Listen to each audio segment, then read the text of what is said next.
Sao? Không biết nữa. Đúng rồi. Có thể đi Camo rồi.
White people live around here.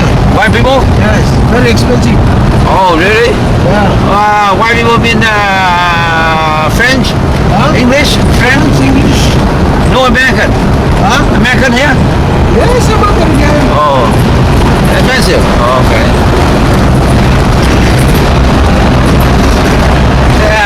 They live here, retired. Or Yes. work? Some people retire, some people work. Work on that. Work on what? Oh, they own business. Oh, business. Yes, Oh. a lot of business. Yeah, that's all white people live around here. Yeah, that's so. See, Yeah.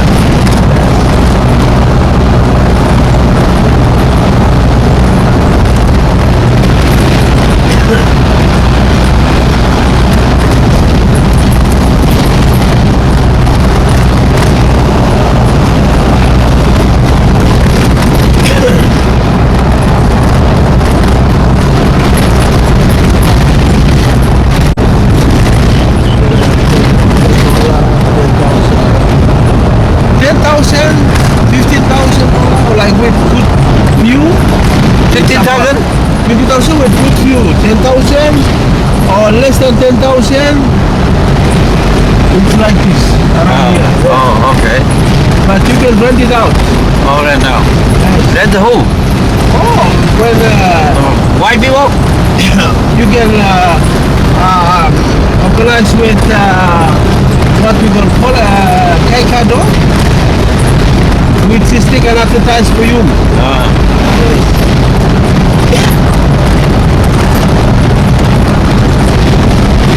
So this is Power here. Bengal, here, Bengal. Yes. New Bangalore.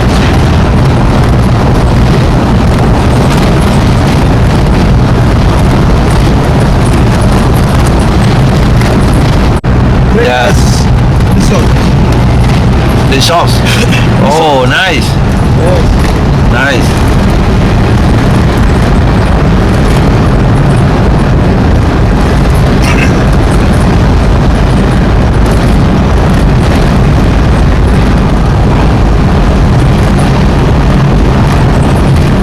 Bengal village. Yes, that's Bengal village. I've got the Bengal village. Is here local people live? Yes, local people live this way up. This way up, this way. Yes. See, that's the village. That's the football field. That's the big Nakamal, Chiefs Nakamal. Chief? Yeah. Oh, the chief house? Yes. Oh.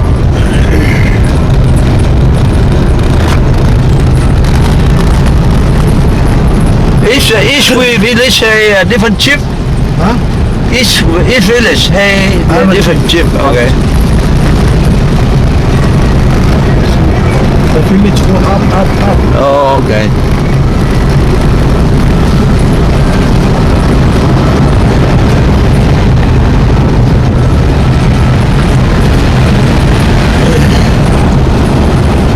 So that's a school here. There's a school here.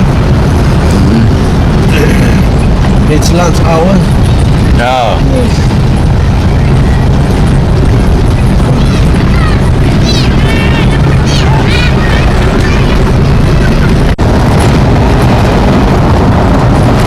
Oh, the fish here. Huh?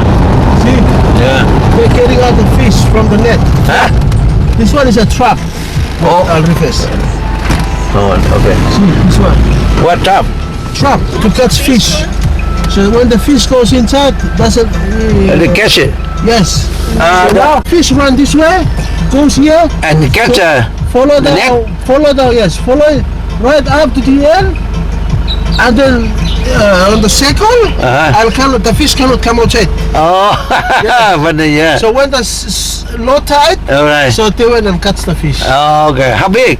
Oh, sometimes big fish. Big fish? Yes, Oh, okay. yes. Yeah, okay. I didn't know that. See, Yeah. this one. Yeah, okay. That's nice. Yeah. Oh, the wire. The fish go on. Which way? When the fish goes, What? Oh, no problem. Huh? What? It's mud. No? It's mud. No? No? I'm stuck. Yeah, what? Look at the trap here. The crab. Yeah. Yeah. But this water comes this way. sand. Water. Yeah, water comes Yes. Yeah.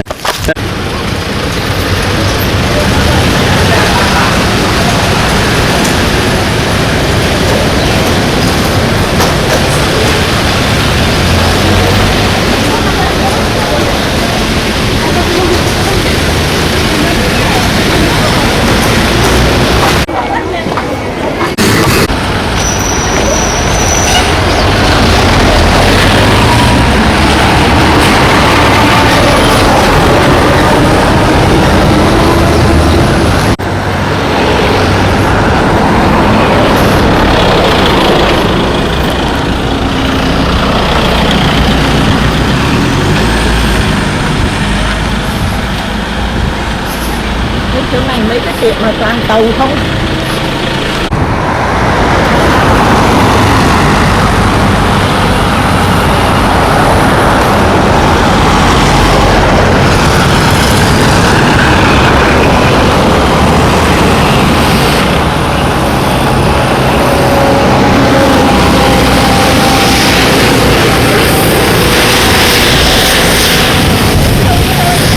Hả?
The ship today today is April 18, 2018.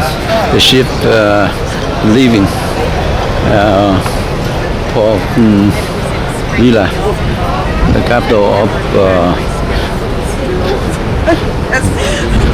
Vanuatu. Yeah, I did. Vanuatu.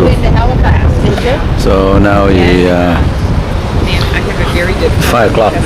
Very 5 o'clock. The ship leaving.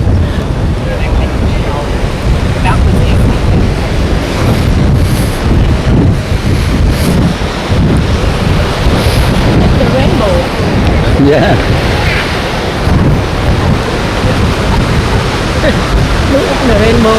Yeah, nice. Chụp đi, chụp lấy cái mình chụp cái rainbow. Nhớ kỳ đó mình ở Hawaii á, double rainbow nhớ không? Nước nó sạch quá rồi.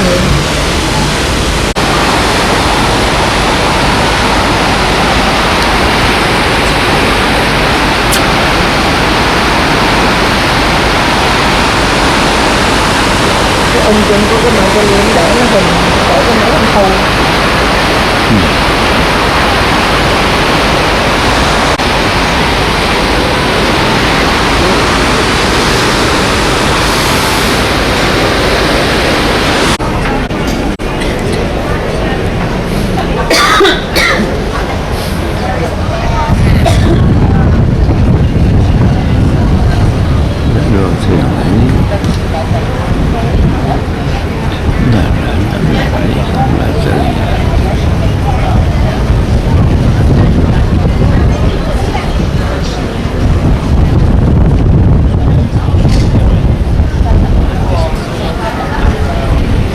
Guess where the continents will be in about 250 million years' time.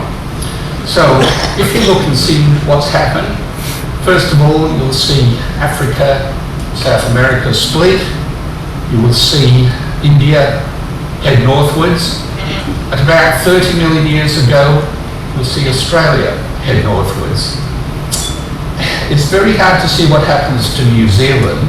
If you look carefully, you'll see essentially New Zealand breaks into the North Island and the South Island. And anyway, let's do the world. University of New South Wales.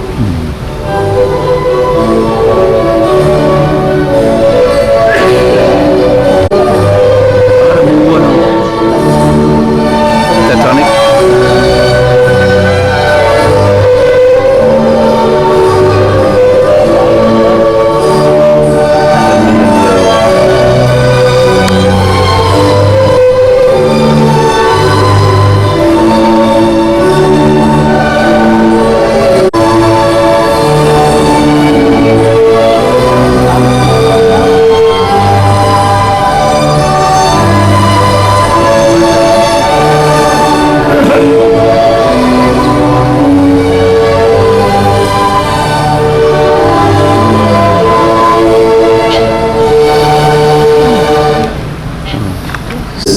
With strong ground shaking that lasted 4.5 minutes. And then to 9.2, the second largest quake ever reported by seismologists. Its memory haunts those who lived through the shaking and experienced the tsunami that destroyed entire communities. This earthquake also rocked the scientific community by confirming a major principle of plate tectonics with the observation that the oceanic Pacific plate lies beneath the continental North American plate after the ocean fresh. Alaska has over 24,000 measured earthquakes every year, more than the rest of the U.S. combined.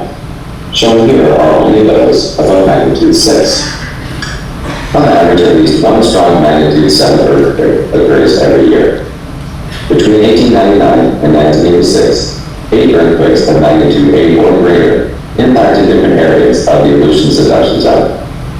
Red circles mark the epicenter above the site where the fault rupture began, whereas yellow shows the fault rupture area. How can we understand the relative energy released by a great earthquake of magnitude 9 compared to smaller yet still damaging earthquakes? And just what is the Rutgers zone?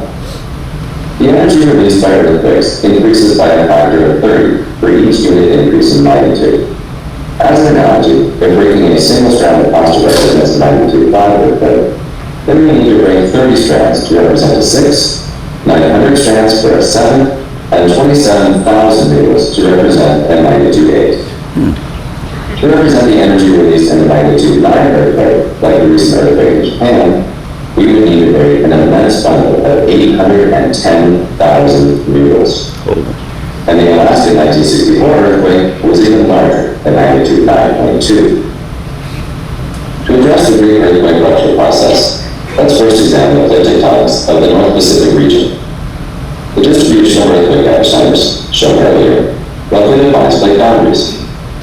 The Aleutian Trench marks a 2,100-mile-long subduction boundary between the Pacific and North American plates, similar to the Nazca Plate diving beneath the South American Plate at the Chile Trench. Along southeast Alaska and western British Columbia, the Pacific Plate grinds against the North American Plate and strikes the ocean, as it does along the San Andreas Fault in California. The rate of subduction varies from 2.2 to 3 inches per year.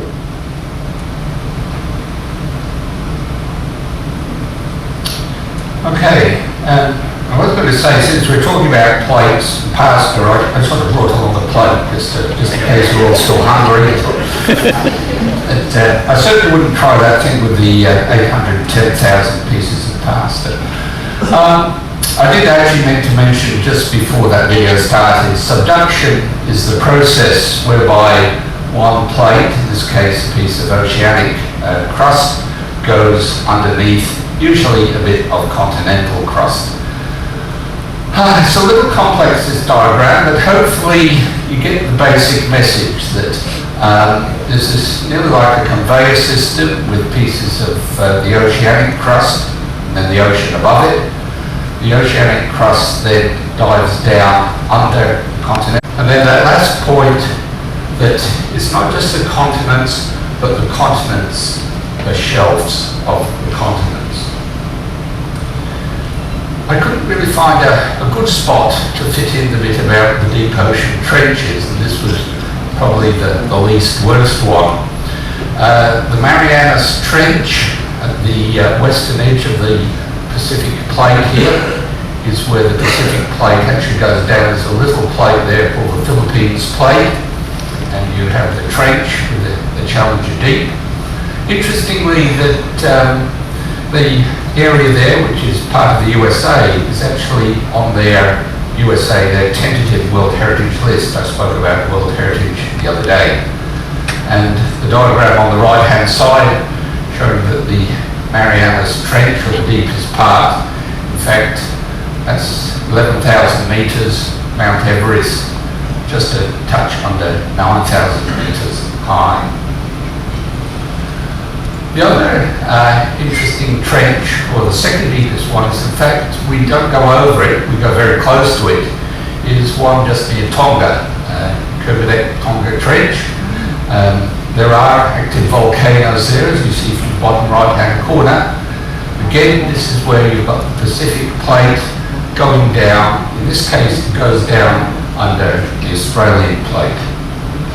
And if I can put this in a diagram, we have here the Tonga Kermadec Trench is that sort of roughly straight line there.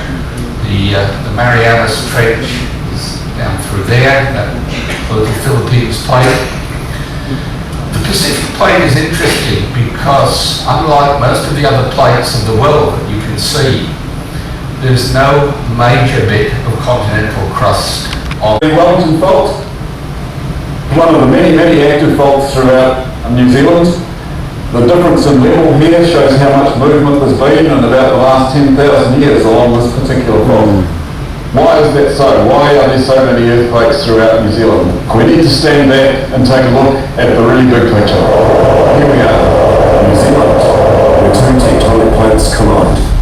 In the south, we have a trench. A trench means that one side, in this case the Australian Plate, is going down beneath the Pacific Plate.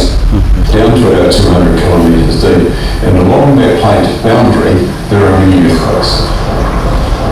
In the central South Island, the plate collision is mostly taken up by movement across what we call the Alpine Fault. So much of the earthquake activity on the Alpine Fault is sideways movement as well as a little bit of upwards movement. The upward movement is the thing that causes the very, very strong boundary between Westland and the high peaks of the Southern Alps. Away from the Alpine Fault, which is the main fault of the plate boundary, there are many smaller faults, such as those that generate the devastating earthquakes in Canterbury. As we go further to the north, the Alpine Fault breaks up into a series of faults, and these are known as the Marlborough Fault System. Most of the movement transitions across onto the Hope Fault and heads out towards this plate boundary that's to the north. The North Island situation is more or less the opposite of what's occurring in the big picture. The Pacific Plate is now going down underneath the North Island, which is still part of this great big Australian plate, and it dives down to 500 and 600 kilometres deep. As well as the master fault that we might call as the subduction fault, the North Island's broken up into many smaller parts. So the earthquake activity is quite varied in the North Island. We have the possibility of really big earthquakes on the plate interface, on the subduction zone in the East Coast North Island, and that could be similar to the big earthquakes that have occurred in Japan or in Indonesia.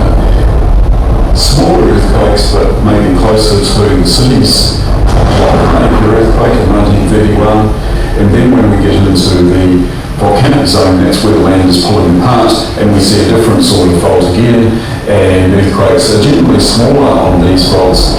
The Edgecombe earthquake of 1987 is a really typical example of earthquakes that we expect to be associated with the volcanic zone.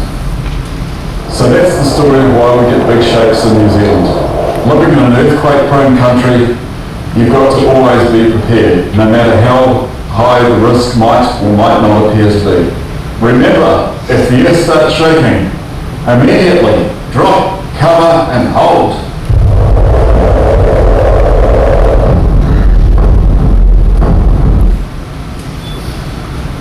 I like that little bit at the end, which is why I left it in, because I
Okay, so that's that new island that's called in the Tonga Kermadec volcanic. That way until about 1830, and this is when mission work began or led by John Williams.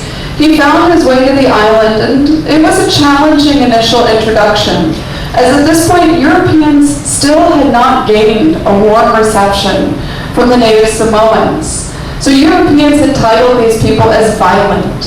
They gave them the title of being warlike, and they believed that they were somewhat savage. I don't think so. I think they were just protecting their land. Now, if we fast forward quite a bit, we can find ourselves protect existing commercial enterprises, and the British sent vessels here as well to protect their assets in the region. So needless to say, while the Samoan Civil War was raging on, there were 3 fleets of vessels that were all in their own standoff as well. This came to be known as the Samoan Crises. Now, this region, again, was quite tense, and it didn't help when in March of 1889, a German naval force decided to help out one of these local warring factions. Now, when they were shelling the village, they accidentally destroyed some American property. The Americans were not pleased with this, so they sent a fleet of their battleships, 3 in particular, over to Apia Harbor, which is in Samoa today. And they began to prepare to engage these 3 German warships in battle. Well, nature had a different plan. Because before a single shot was fired, a cyclone actually ran through the area, and it completely scuttled or destroyed the fleet, causing a ceasefire between the Americans and the Germans. Now, this caused essentially a halt in the conflict between these 3 naval powers, but again, the Samoan War was going to continue. Now, the First Samoan War sometimes is split into a Second Samoan War, although it's not necessarily, it seems certain, as to where exactly the gap in the 2 was.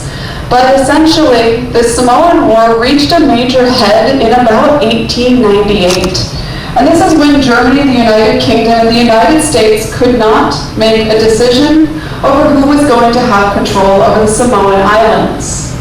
So by the time the war came to conclusion in about 1899, the United States had been granted the eastern section of the islands.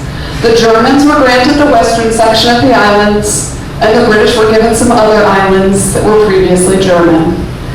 The British were given previously German islands. The Tripartite Convention of 1899 is what actually drew the formal partition of the Samoan archipelago, basically making it a German colony and a United States territory. Now, what are we...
afternoon, we are going to take you on a journey from Aotearoa, New Zealand, to the exotic island of Fiji and to the fun-loving islands of Samoa. But before we get there, we are going to teach you the greetings from the different islands of the Pacific. Okay, turn to the person next to you and greet them with a kia ora. Alright, now the other side, greet them with a pua pinaka. Behind you, taloa wha. And in front of you, aloha. Alright, so, the formal way in New Zealand, we would greet each other with the honi, or pressing on noses, exchanging the ha, or breath of life. So, we're going to have our whānau demonstrated for you. So, you will turn to your partner, greet them with the right hand, left hand on the shoulder, tilting your head forward, and leaning in, breathe in, breathe out, and say kia ora. Simple, yes? Simple, yes? Alright, now it's your turn. So, turn to the person next to you. Come on. Yes, I'm serious. Oh, come on.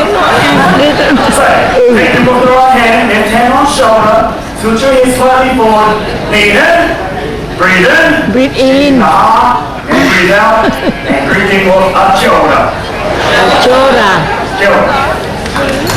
Chora. Ancestors' migration to Aotearoa was not by chance, it was deliberate. They were skilled ocean voyagers who journeyed across the Pacific Ocean following migratory birds and whales, using the stars to guide them at night and understanding wind patterns, which brought them to the land of the long white cloud, Aotearoa.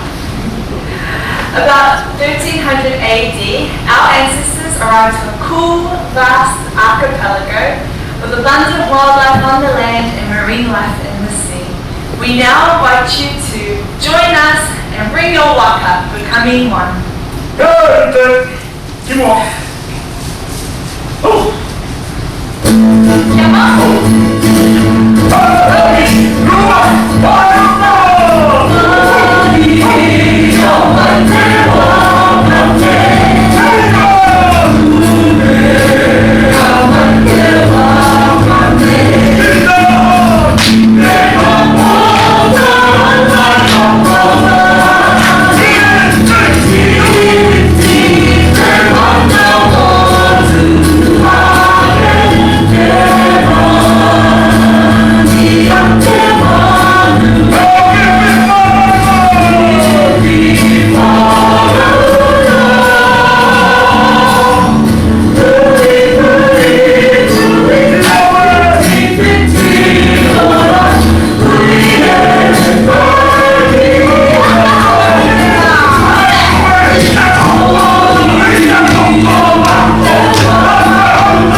Was warfare. Close hand-to-hand combat required great skill, therefore it was important for us to be prepared.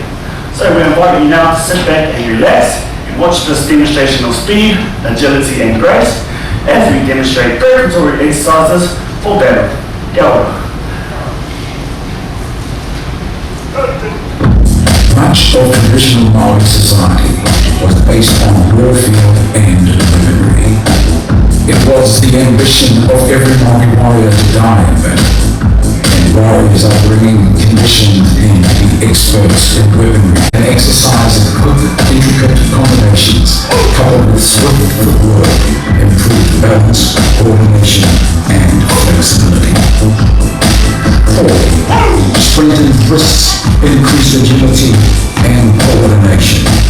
Lengthening the cord of a body transitioned the action from quick rapid movements to full fluid movements, extending the body.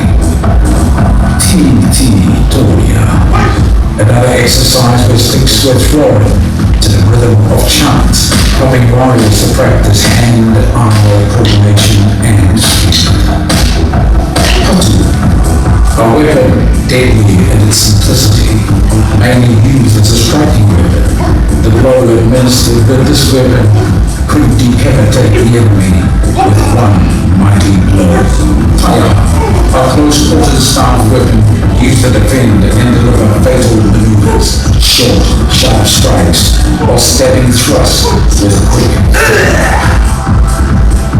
We invite the Roku to now demonstrate their skills in these preparatory exercises for the use of Patu and Taya.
Our first Māori king, Potato Te Whiowhio, was nominated and declared at Ngaruawahia. Today, our Māori king, our Māori manaki, still lies at Ngaruawahia in the beautiful Waikato region. We now pay tribute and respect to our current king, Kihitu Heitia.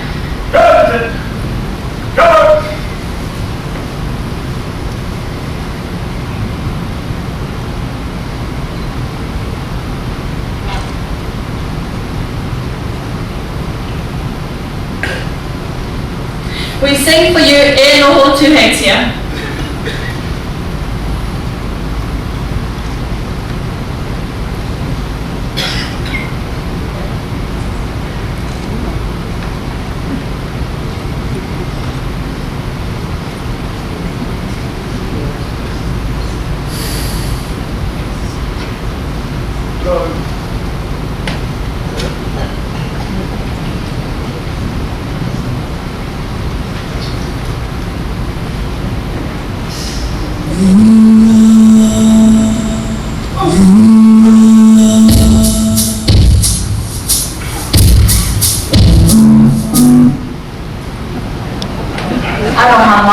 Sorry for the technical difficulties, everyone.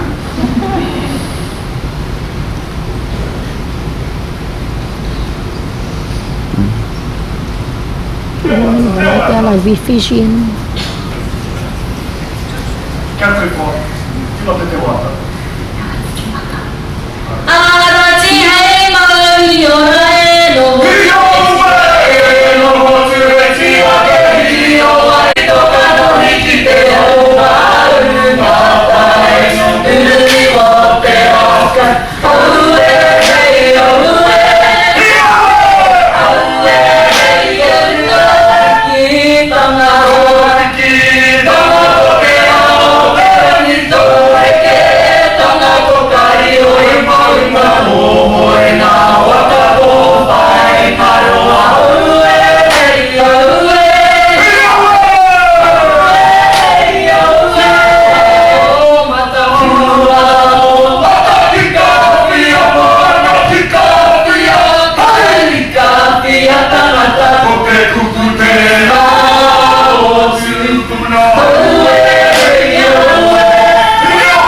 Cultural dances of New Zealand is the haka. So, raise your hands if you know the haka tamate. No. Alright, keep them up. Because you just volunteered yourself joining us on stage. Take that, please. Serious? Our warrior's going to come and grab you. I think we know a Greg in here. He loves to join us. Alright, so while he's coming to get you, I'll tell you more about the haka. So, in traditional days, haka was the call upon our Māori god. Tūma Toenga. Can we say Tūma Toenga? One more time, Tūma Toenga. So Tūma Toenga was our atua, our god. So we done a haka to call upon Tūma Toenga to give us strength for battle. Alright, are you in there, bro? That's kidding. Come on, come and join. Alright, another reason why we done haka was to prepare our warriors psychologically for battle and to unite the war party. Haka is applied today. Yeah. Get him, get him. Yeah! Oh! So haka is applied today. We do the haka at events such as 21st birthdays, 80th birthdays, any birthdays, graduations, and also weddings. But the reason why the haka is so known is because our national rugby team, the All Blacks, do it at every single match they play. Yes. Alright, so, we're two. Just two out of how many? Okay, so the climate features of the haka is the tukana. There you go, give them a clap, give them a clap. Also, another feature of the haka is the pētero. And another one is strong hand movements. There you go. Nice and strong. Alright. And there are three types of haka. So we have haka taparahi. So you fellas are knowing of haka taparahi. It's when you use body language to tell the story. Okay, so we're going to be demonstrating that soon. We have haka peruperu, where we use items as patu. Can we all say patu? And we have taiha, one of those long spears.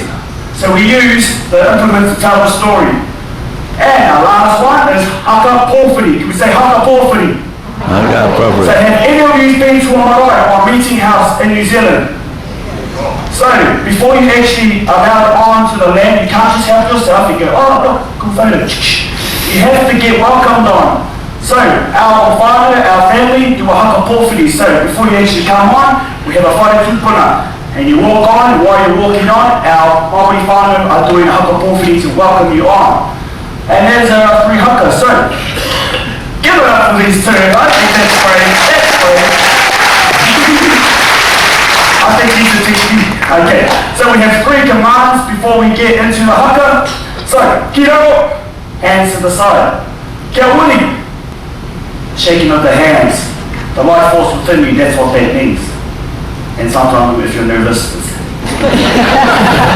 then the leader would say, Taringa whakarongo, listen up. Kia mau, hands on hips, like so. Oh, more terrifying than that. Hey! Like that. I'll try that again. Kia uri, shaking up the hands. Taringa whakarongo, listen up. Kia mau, hey!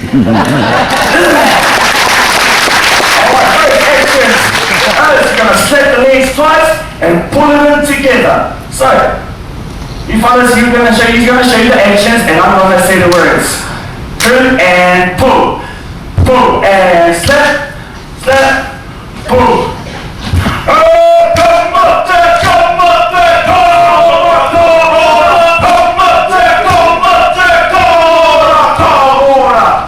Yeah. nearly halfway. I won't give him a tip, you're nearly halfway there, you're halfway there.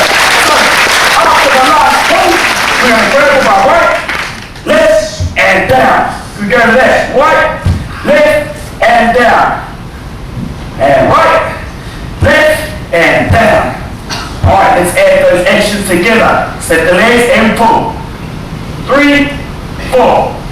Combate, combate, caora, caora. Combate, combate, caora. Right hand out and venete, tangato, puhuru, huru, nana, itiki, bye. Stop.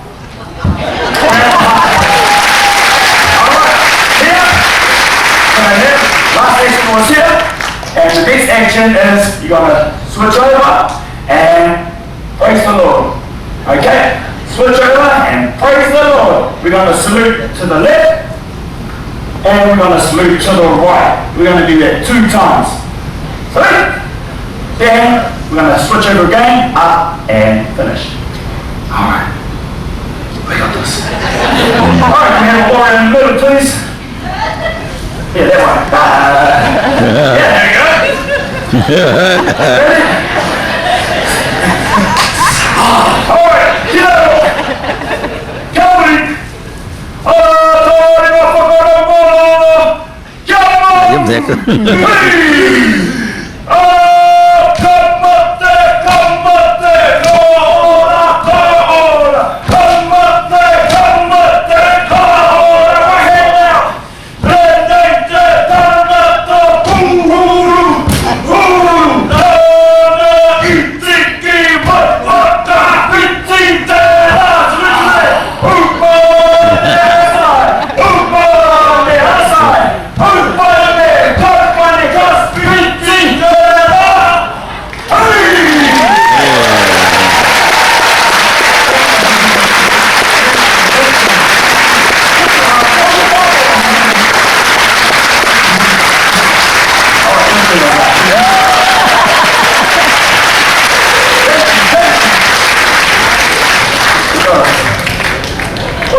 Alright, now with that inspiring haka, we bid farewell to Aotearoa and journey in our waka, in our canoe,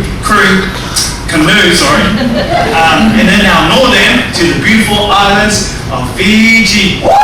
Pinaka! Let's just make it easy. Bula! Bula! Bula! I think we're ready to go there. So the beautiful islands of Fiji, they consist of 300 islands, of which 110 of them are inhabited. So that's a fair few islands to travel to. Now Fiji is famous for its natural resources amongst the Pacific Islands, with their forestry, minerals, and also their fisheries, which makes them one of the most developed countries in the South Pacific. Now, in the writings of Captain James Cook, I always almost say Captain James Kirk from Star Trek, but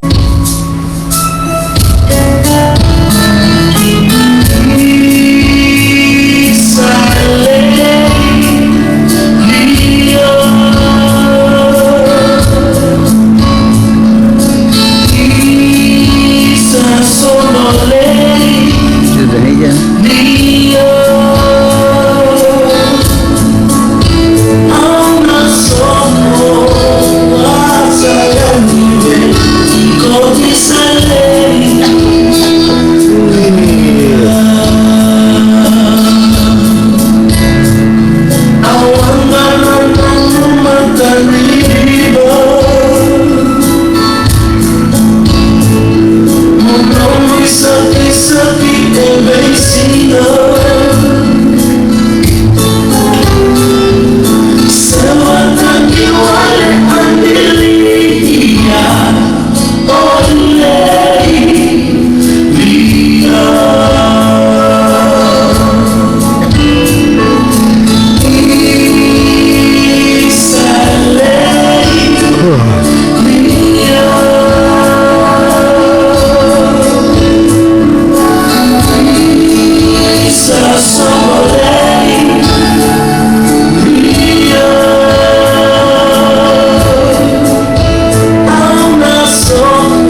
we know someone who really, really wants to do it. I think he goes by the name of Greg. Come on! Come here, Greg! Don't let me down. There he is! Give him a hand! Alright, Ted, as he's making his way up, I want you to give us your best when he starts the milli-milli. Okay? 100%. Alright, give it up, Ted, give it up!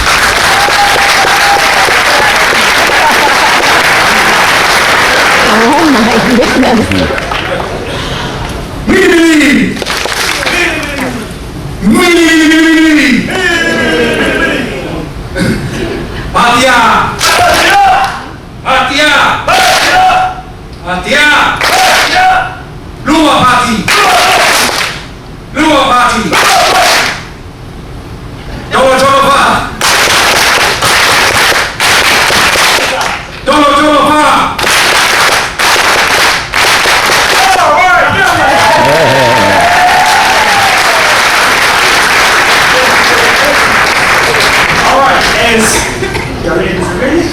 Alright, so our ladies are now going to dance their love for their island home, Samoa.